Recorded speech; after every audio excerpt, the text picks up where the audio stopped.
جی ست شری اکال، السلام علیکم۔ میرا ڈاکٹر صاحب سے ایک چھوٹا سا سوال ہے کہ جنت میں جانے کے لیے مسلمان ہونا ضروری ہے یا مسلمان ہی جنت میں جا سکتے ہیں؟ بھائی صاحب کا سوال ہے کہ جنت میں جانے کے لیے مسلمان ہونا ضروری ہے؟ صرف مسلمان جنت میں جائیں گے؟ صرف اپنے آپ کو مسلمان بولنا جنت میں جانے کے لیے کافی نہیں ہے۔ جس طریقے سے میں نے میرے تقریر میں کہا جنت میں جانے کے لیے 4 چیز کی ضرورت ہے۔ سورہ العصر سورہ نمبر 103 آیت نمبر 1 2 3 اللہ تعالیٰ فرماتے والعصر ان الانسان لفی خسر۔ اللہ تعالیٰ وقت کی قسم کھاتے اور کہتے ہیں کہ انسان خسارے میں ہے، صرف وہ لوگ بچ جائیں گے جو لوگ کے پاس یہ 4 چیزیں۔ نمبر 1 ایمان، تو صرف مسلمان بولنا ضروری نہیں ہے اور مسلمان بولنا کافی نہیں ہے، آپ کے پاس نمبر 1 ہونا چاہیے ایمان۔ اگر آپ کے پاس ایمان ہے کہ اللہ ایک ہے اور اللہ کے آخری نبی محمد صلی اللہ علیہ وسلم ہیں اور باقی چیز پہ ایمان ہے، یہ ایک پوائنٹ پورا ہوتا ہے۔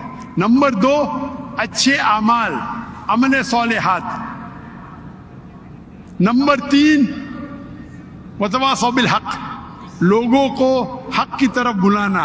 اور نمبر 4 وتواصوا بالصبر، لوگوں کو صبر کی طرف بلانا۔ تو اس آیت سے ہمیں پتہ لگتا ہے کہ جو آدمی، جو انسان اللہ کے علاوہ دوسرے اور کی عبادت کرتا ہے وہ غلط ہے، وہ جنت میں کبھی بھی نہیں جائیں گے۔ اور یہ سارے کتابوں میں لکھا ہے، ساری مذہبی کتابوں میں، چاہے بائبل ہو، اولڈ ٹیسٹمنٹ ہو، نیو ٹیسٹمنٹ ہو، دھما پڑھ ہو، بدھسٹ کی کتاب ہو، وید ہو، سارے میں لکھے ہے۔ اگر آپ پڑھیں گے گرو گرنتھ صاحب آپ پڑھیں گے، اس کے اندر سب سے پہلا والیوم، سب سے پہلا جلد، سب سے پہلا چیپٹر، سب سے پہلا ورس کو کہتے ہیں جاپو جی، اسے کہتے ہیں جاپو جی۔ اس میں لکھا ہے کہ خدا ایک ہے، نہ اس خدا کی شروعات ہے نہ انت ہے، وہ خالق ہے، وہ مالک ہے اور اس کے جیسا کوئی نہیں ہے۔ اگر آپ دیکھیں گے یہ ملتا جلتا ہے سورہ اخلاص کے ساتھ۔ آپ اگر سکھ کی کتاب پڑھیں گے اس میں لکھا ہے 2 قسم، اومکارا، ایک اومکارا، ایشور کا مینیفیسٹ فارم، ان مینیفیسٹ فارم، ہاں کہ نہیں؟ ہاں کہ نہیں؟ تو اگر آپ پڑھیں گے اور دیکھیں گے کہ خدا کے کئی نام ہیں، کہا جاتا ہے ستہ نامہ، ہولی نیم، پروردگار، جی پروردگار بھی ایک نام ہے آپ کی کتاب میں، ہاں کہ نہیں؟ پروردگار، جی جی، ستہ نامہ، خالق، ملتا جلتا ہے، واحد گرو، واحد گرو۔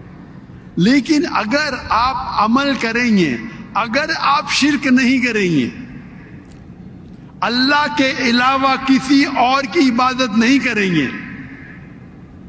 اگر آپ کے کتاب میں اکثر یہ بات ہوتا ہے کہ جو اپنی مذہبی کتاب میں لکھا ہے اکثر لوگ اس پہ عمل نہیں کرتے، اور یہ بات مسلمانوں میں بھی ہے۔ مسلمانوں کی کتاب میں لکھا ہے شرک مت کرو، پھر بھی ہم دیکھیں گے کچھ مسلمان شرک کرتے۔ تو اگر قرآن میں لکھا ہے شرک مت کرو اور آپ شرک کریں گے اور کہیں گے میں مسلمان ہوں تو جنت میں نہیں جائیں گے۔ آپ سمجھ رہے بھائی صاحب؟ تو اسی طریقے سے آپ اگر شرک نہیں کہیں گے، اللہ کے علاوہ کسی اور کی عبادت نہیں کریں گے اور آخری پیغمبر رسول اللہ صلی اللہ علیہ وسلم، محمد صلی اللہ علیہ وسلم میں مانیں گے، اچھے اعمال کریں گے اور لوگ کو حق کی طرف بلائیں گے اور لوگ کو صبر کی طرف بلائیں گے تو آپ بھی جنت جائیں گے۔ Right, hope that answers the question بھائی صاحب۔